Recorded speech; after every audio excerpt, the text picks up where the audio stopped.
Welcome to Quiver Financial's weekly financial market report, where we discuss the news that matters most to your portfolio and update our clients on the moves we're making as markets evolve through 2025. Well, welcome to Quiver Financial's weekly market report, where we discuss the news that matters most to your portfolio and update our clients on the moves we're making in their portfolios as markets evolve in this crazy year of 2025. It is Memorial Day weekend. Happy summer, everyone. It looks like, at least here on the West Coast, we got some good weather coming our way. I feel bad for my friends over there in Boston and New York, because you guys got a nor'easter coming this time of year.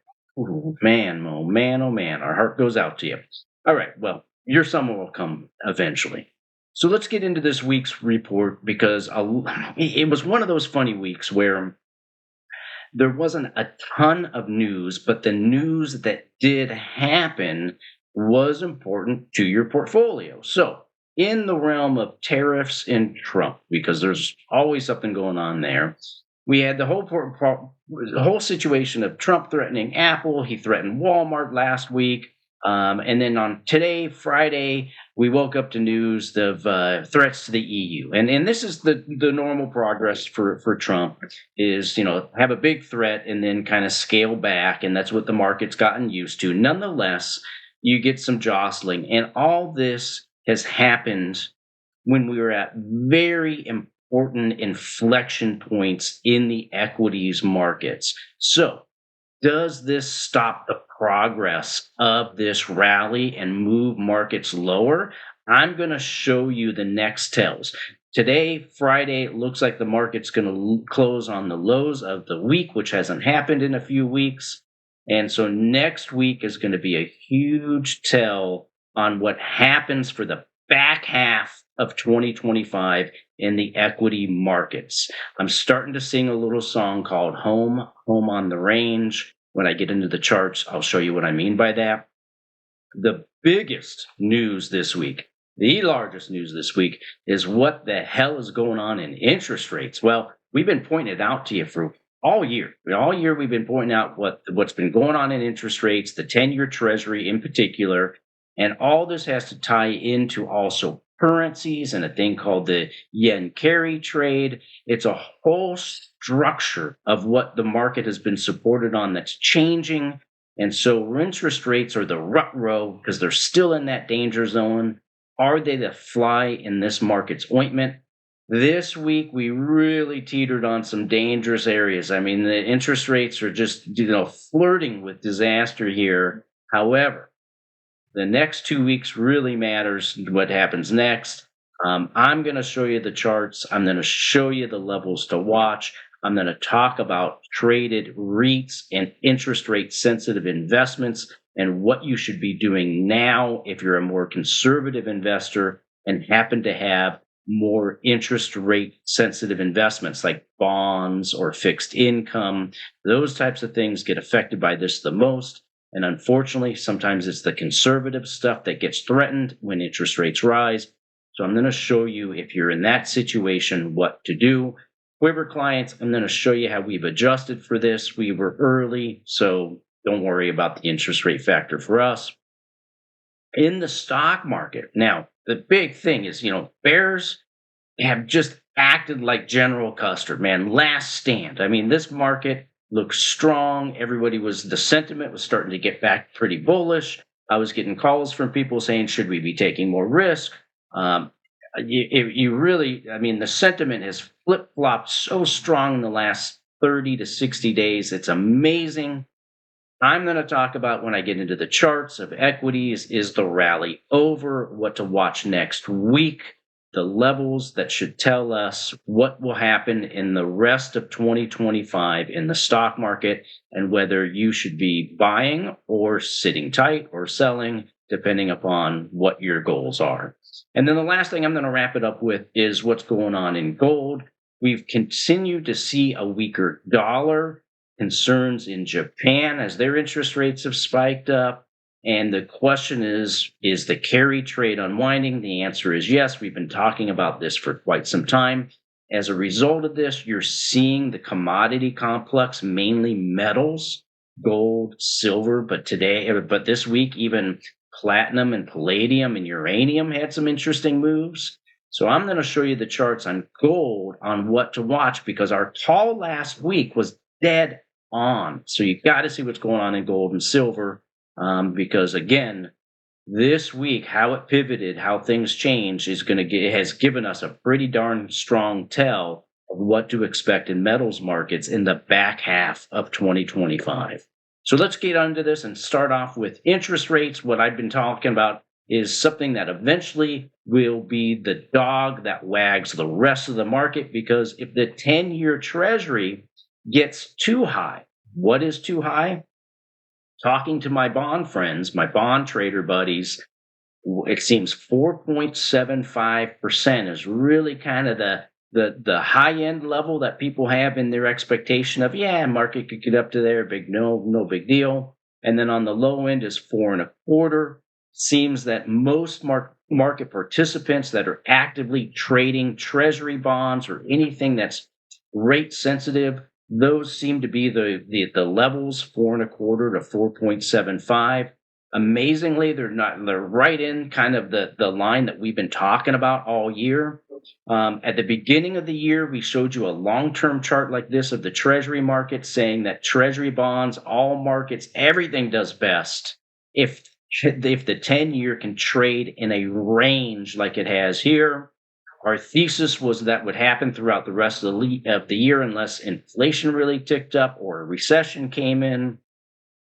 For most of the year, the market has behaved in that range. And earlier this year and last week, we really showed you that the levels to watch have been right around 4.5% as an early tell. And on the bottom line, 4.25. So 4.5% is resistance, 4.25 is support. For interest rate sensitive investors, if you own treasury bonds, if you own most fixed income, if you own traded REITs, then you would really love to see this at or below the green dotted line, 4.25%. Because the thought process is those interest rate sensitive investments will become accretive, additive, helpful to a portfolio because they pay income and they would tend to have a little upward trajectory if rates can be down here around 4.25 or below. And that was working most of the year. And now we've gotten this threat where we keep spiking towards 4.5. So last week I showed you what the tell was. Last week I said what I'm going to watch for this week was, is this a bottom? Is this little circle a bottom, and does the RSI start to change or move up from there? And I've been highlighting that the market had bottomed out, and all of these little moves, all these little things that I'm showing here have been telling me that the path for interest rates, the path of least resistance, seems to be higher. So the big question last week was, will rates pivot right where they ended? And would the relative strength pivot back up? That's why I did this in dotted lines, because we didn't know yet. So here we are this week. So last week I said the tell was, do we pivot higher? Does RSI pivot higher with it? Because if it did, I would be concerned that we're going to get up well above 4.5 and start to approach 4.75. So here is where we are this week. So we have that line of support down there at 4.25. We sure would love to be down there, but doesn't look like that's happening yet. We have this line of resistance at 4.5 that you can see this week. We spiked above, and now today we're kind of just coming right on it. And the weekly close, in my opinion, I think the weekly close is really important because there's a lot of algorithms and there's a lot of professionals that that just kind of type in their levels based on analysis, and a lot of them are based on weekly closes. So I'm really curious to see what happens to markets if you get a weekly close above 4.5%, because that hasn't happened. So we've spiked above today, like right now as we're doing this show, we're like at 4.51. So remember last week I said, hey, are we going to pivot higher? We did. I also asked what RSI hold. It did. So now the next tail, right? So the next tell after this little spike and pause, because the thing you have to worry about with getting above resistance is that normal process of getting above resistance is the market will come up here and contend with the resistance, bounce around, just boom, boom, boom, boom, boom, boom, boom, just bounce in there, keep pushing, keep pushing until it finally breaks. So this could take another week or two. So that's what I'm going to watch next week is do we burst through this or punch through this resistance? And at the same time, does this RSI hold both this horizontal and this trend line? So here's my notes for you. So the next tell next week to watch for in the 10-year is, does it continue higher from where we are? Like, does this week's low hold again? And does that RSI continue to be constructive in the way we really don't want it to be constructive? So the tell for me will be 4.45%. So I've really tightened that up. So next week, I'm going to watch it very closely. So what does this mean from an investment thesis? Because you can't invest in the 10-year. I mean, you can buy a 10-year treasury bond, but you can't invest in the yield. So what's the proxy? What's the investment vehicle? Well, it's treasury bonds. It's traded REITs. Those tend to be the most popular items that get affected by interest rate moves. So I'll show you a couple charts. One we've talked about in the past is a REIT called EPR Properties, and it's actually held up quite well in this move of interest rates. You can see over the last week or two, it's gotten top heavy, right? It's having troubles getting above this resistance level. However, compared to the rest of the REIT market, so what I just put up here is a thing called IYR. This is a broader basket of the traded REIT market, right? So this has a whole bunch of traded REITs and is probably a better proxy as like an index. And you can see that this, however, even though EPR is at the top end of its range and looks a lot stronger from a relative strength perspective, the overall REIT sector looks pretty poor. I mean, it bottomed into the range. It's not breaking down, but you can see where that rise in interest rates has really put pressure on the REITs. And then you can look at the things like mortgage REITs, which were performing quite well up until March. They've really started to underperform as this rate move is making. So we have Annaly Capital, and you can see here how it's become, the momentum is gone. It's on the bottom end of the range and sideways, and same with AG&C. So this is why, if you're a Quiver client, if you saw us reduce our exposure significantly back here in March, it's because when we started to see that relative strength, realize what I pointed out in the 10-year Treasury chart, that first couple dots on relative strength, that started happening in February and March. So it gave us an early tell. So we reduced the exposure to EPR, to Annaly, to AG&C, all those things we cut in half back in March. And then before the April swoon, we had cut them back again. So I'm just sharing that as a way for people to use some of these things in the portfolio and why we make some of the adjustments, because as we start to see that interest rates are sticky higher, we don't want to be in the interest rate sensitive investments because they're going to work against you. And you can see that right here in the charts. So right now, it really feels, in my opinion, and this is not trading advice, but my opinion is that, unfortunately, by the look of these charts, that it's given me the impression that the path of least resistance in interest rates is higher. That not necessarily right now, next week, but eventually, unless there's a recession, unless there's a real slowdown in the economy, it really does look like in the charts of the 10-year Treasury that the pressures to the upside and the pains to the upside. So if you're a more prudent, conservative investor, this is really going to affect you. If you're a 401k person and all you have is stocks and bonds to diversify between, this is really going to affect you. So this is important to watch. What does it all mean? It means that basically, if you can see the 10-year back down towards 4.25, then all this concern is for nothing. Okay. You can be in interest rate sensitive investments. My opinion is I would wait until we get a little more confirmation, because over 4.5%, which is exactly where we're at, really threatens the theme. And over 4.25 or 4.75, over 4.75, then I think anybody who has a 60-40 portfolio, or somebody who's been conservative and has a lot of bonds, and I think people with 401ks that have a very limited allocation choices, that those people should be really beware if rates start to get to 4.75 or higher. What it means is if you really need to sit down and evaluate your portfolio for your interest rate sensitivity, and make adjustments if you find that it's going to be too extreme. Now, how do you do that? You call us, you reach out to us, we'll show you how to do it for free. It's not that difficult to get an idea of how rate sensitive a 401k allocation or an investment allocation can be. And Justin, Patrick, and I are happy to do it for complimentary. One thing, client appreciation. You probably saw some emails that we're helping everybody try and get their house organized for summertime. 30% off any plumbing or handyman services. Michael and Shane are clients and friends of ours that are young men, clean, respectable. You can have them come into your house and you won't be embarrassed.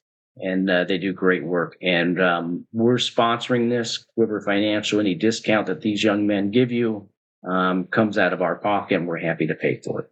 All right, so let's get into equities, because I think we beat the interest rate horse to death. So here's the 10-year Treasury. Here's the S&P 500 that I showed you last week, the chart. We talked about this green dotted line is the bull bear line. So this is a line that goes back to 2023 when the stock market rally started, or this particular rally. And the idea is that as long as we're trading above that line, it's a bull market. If we get below and start trading below that dotted green line, then it's a bear market.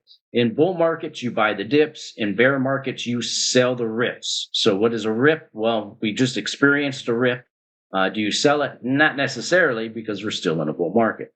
But when we have these big rips like this, you should then think to yourself, well, upside could be limited for a few weeks or so. So last week, we really were paying attention to how the market had broken above this short-term resistance. Now we wanted to see on a correction, on a pullback, if that resistance would still continue to be support. The first test, it worked, right? So we got above resistance. And then last week, or the week before, we tested it. And then Trump came out and did a little pause on tariffs again. We got the pop. And now this week, we've kind of wiggled around. And I'll show you what's happening next. So last week, we said the big tell will be, if we get a pullback this week, where does it pull back to? Where does it get footing? So this week we got a nice pullback. It looks like as of right now, Friday, we're going to close the market on the lows of the week. That hasn't happened for a few weeks, as you can see. We're closing amazingly right on the 200-day moving average. All right. And the RSI has pulled back a lot. I mean, really from call it 70 down to 65-ish. So that's a great pullback. Now next week, the tell for us, really. So the next tell for us is, do we hold this 56 to 5,800 level? Like this, see where this gap is? There's a saying in the business that gaps get filled. So I would not be totally shocked. And in fact, it would be better for everybody, whether you're bull or bear, if next week we fill this gap. Not in a violent manner. If we fill this gap with just a cratering down, that's not what I'm talking about. Filling the gap means you take a day or two to kind of come down, get some footing near 5,600. As that's happening, RSI gets some strength, and then everything starts turning up from there. That would be ideal next week. What we don't want to see next week is that we just start slicing through these little layers of support. And a note of caution that I gave everybody here is that I've seen these moves before.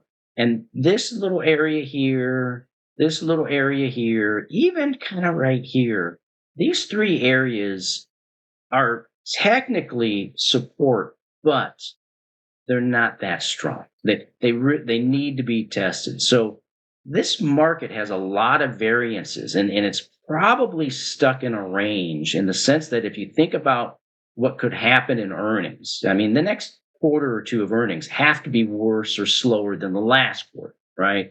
So this big boost up was a lot of earnings, news plus Trump pumping it up with pauses. But now this correction is going to really tell us where's the footing. So, and I would not be shocked to see this market get stuck in a range. And that's why I said earlier, I'm hearing the song "Home Home on the Range." I wouldn't be shocked to see the market really just get stuck maybe between 5,400, 5,800, bounce around here throughout summertime and just drive people nuts. All right. That wouldn't shock me one bit. Next week, what I'm going to watch for is signs of that or the opposite, because the bull option and the bear option here has a lot of wiggle room, which means the VIX, right here, the VIX or the volatility over the next couple of weeks is probably going to be higher than it has been the last couple of weeks.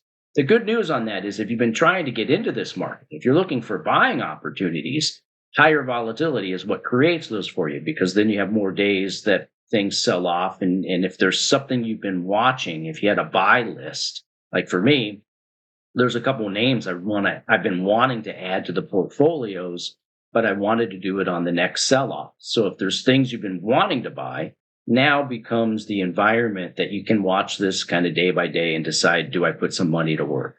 So this volatility at this stage is actually a good thing. It's a healthy thing. Don't be scared of it. And don't be shocked if we trade sideways in this market. I mean, keep your expectations low. This is not a rapid growth environment. The stagflation names are still leading. This is something I showed you last week because I told you about a barbell approach that I'm going to share with you in a second again.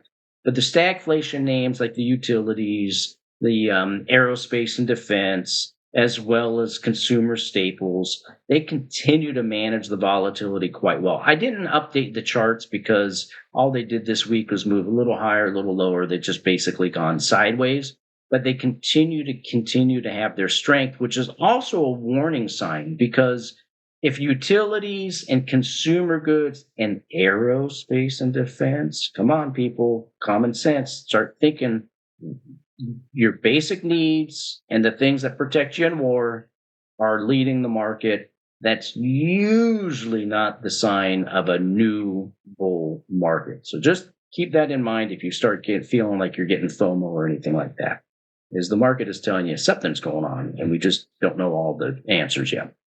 So what does it mean for you? Well, the market recovery has been encouraging. The next step is, does 5,600, I think, is really important. A break below 5,600 with what we call an impulsive decline. That's what I'm going to be watching next week is the decline impulsive, 5 waves or not? 3 waves would be, encouraging. I'll get into that next week's report on how this pullback looks cosmetically and structurally.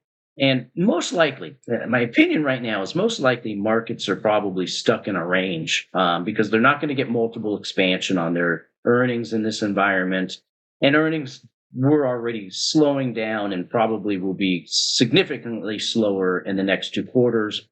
Plus, you have to remember in this last earnings report, everybody stopped giving guidance. So we're going to go into the next earnings season completely blind, not knowing what to expect. So this barbell approach that I've been taking, I continue to stand by. Basically, what you do is if you want to put money to work in this market, you start small, be willing to buy more later, be patient. And what you end up doing is you take some of the names that have been beaten up in the tech sector, whatever those are, some of the Mag 7s, some of the scalers, whatever it may be that is higher risk and more volatile, that possibly got beat up in this decline and hasn't recovered as much. You buy those, like the long-term growth people. And then on the other side, you buy some of the stagflation names, the utilities, the consumer goods, aerospace defense, those areas. Aerospace and defense, I'd give a pause because it's had a hell of a run, so I'd let that come down. But that barbell approach between what's leading the market from a relative strength standpoint, plus what may be deeper value after this correction, could be an approach for people to manage some risk and still take some opportunity in this. For select clients at Quiver that can handle the risk, we're doing things like that. So if that's something you're interested in and you want to know more, reach out to us, because don't do it on your own. At least have a conversation with us so I can tell you what risks to watch for and how to mitigate them. All right. So that leads up to this, which is pay attention to the stagflation names. I think that's going to be a big conversation for the rest of this decade. And so we have a stagflation playbook that we did in February. Watch the report. It'll tell you everything you need to know about what sectors perform best during stagflation. Let's wrap it up with gold and metals. So we showed you this chart in gold back in April saying it's gotten lofty. We expect a correction in gold. We did get one. Last week, we showed you that the long-term trend in gold is way intact. We're really far away from the reversion to the mean. We had been asking, would there be a parabolic move? We said no, because it broke down. And last week we said, what are we watching for this week? We wanted to see if support would hold. It did. And we also wanted to see, if the RSI would pivot higher off of the lows of last week. So the two big things I was looking for this week is that the lows in gold last week would hold. They did, as you can see here. We bounced all week up on this. And then I also wanted to see if the RSI would become more constructive, and it did basically a perfect pivot. I mean, RSI pivot perfect right here. So you can't ask for anything better than that. And we've seen a nice little rally off of this week. So the next tell for gold and silver and the metals is what happens at resistance. We're approaching that resistance level. If the stock market continues to sell off, what seems to be happening is every time the stock market sells off, gold rallies. Every time the stock market rallies, gold sells off. There seems to be a back and forth here for whatever reason. So now as we get into next week, I would expect us to come up to resistance. How do we contend with it? Because normally how you get above resistance is you contend with it to hit it, pull back, and then break out. The other option is you can just slice right through it, like, hot knife through butter, right? So I don't know which one it'll be, but so far what's been happening in gold and silver is very constructive. So we want to see how we contend with the resistance, and do we hold this trend line? So if this is really what I say is picture perfect, is now from a risk management standpoint, you can use last week's low and this green line here as support, as like risk management. So if your entry was somewhere around here, you can say, hey, I'm out if it breaks below because the trend is not there. If you contend with resistance and get above it, then the trend becomes your friend, right? And so you just draw a trend line, and as long as you keep holding that trend line, you hold your position until something changes. And you don't make it more complicated than that.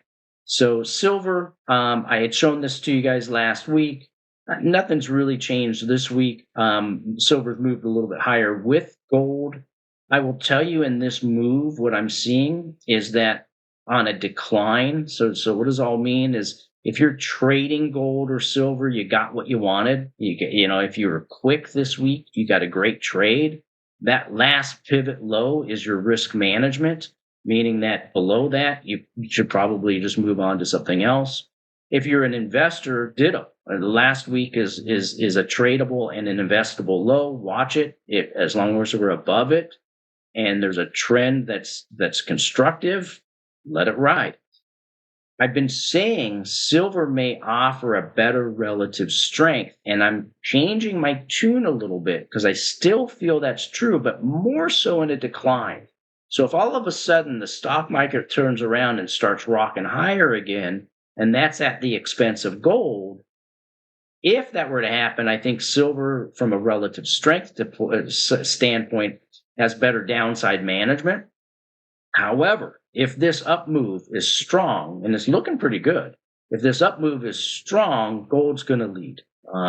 So what that means is if you're in the metals or you're trying to be in them, I'd take a barbell approach here too, where you have a little bit of silver, a little bit of gold, maybe some of the miners, things like that, as long as you can manage the risk and you're longer term minded. Because realize all these metals trends are pretty long in the tooth. So if you're getting involved now, you need to know how to manage the risk. And if you want to know how that's done, again, reach out to us. I'm happy to tell you how we're managing the risk for ourselves.